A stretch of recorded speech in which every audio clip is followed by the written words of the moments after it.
Ce petit homme tout simple, que nous entourons comme une vaste famille, a probablement connu plus d'aventures que tous les membres du club des explorateurs réunis.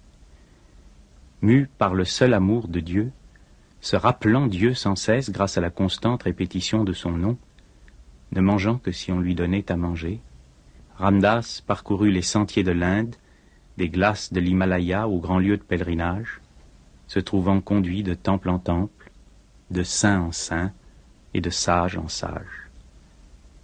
Il a vécu dans les jungles parmi les tigres et les serpents, dans les grottes parmi les scorpions, dans les villes parmi les hommes.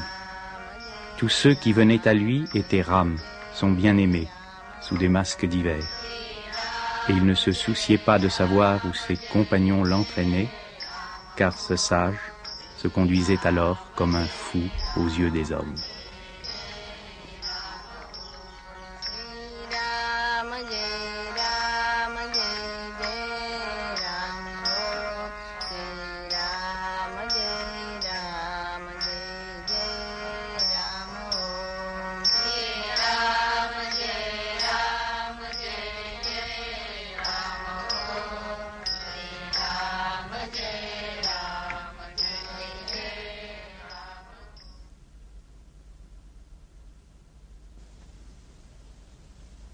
Dans la plupart des ashrams, la présence du gourou est complétée par celle de la mère, Ma ou Mataji.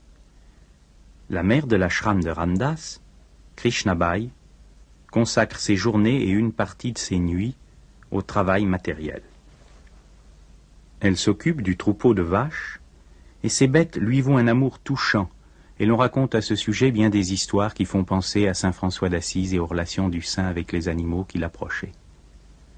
Mais Krishnabai se consacre aussi à la cuisine, nourrissant de 50 à 100 personnes tous les jours, consciente que ce n'est pas elle qui agit, mais la force divine qui agit à travers elle. Parmi ses visiteurs, les moines errants, les sadhus, sont accueillis à l'hôtellerie gratuite ou Dharamsala.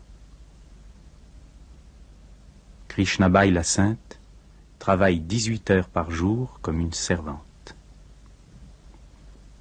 Toutes les catégories d'êtres humains sont attirées par Ramdas. Les enfants nombreux à l'ashram aiment écouter les merveilleuses histoires ou encore imiter les grandes personnes en jouant à la méditation silencieuse. Mais les sadhus, les moines vagabonds, dont Ramdas a partagé l'existence aventureuse, sont spécialement bienvenus. Leurs règles ne leur permettant pas de stationner plus de 3 jours dans le même endroit, c'est un défilé incessant de têtes nouvelles, toujours intéressantes. Puis, le pèlerin sur le chemin vers Dieu reprend la route comme Ramdas le fit lui-même il y a 40 ans. Entre les murs d'Anandashram, il a entrevu le royaume des cieux, un monde plus simple et surtout plus heureux que le nôtre, un monde sans amertume, sans crainte, sans égoïsme. La campagne indienne infinie ouvre devant lui l'appel de l'illimité.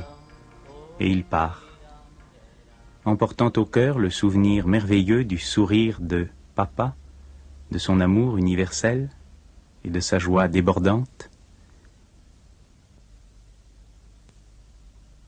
et de Krishnabai, qui a renoncé à tout pour recevoir tout et pouvoir tout donner.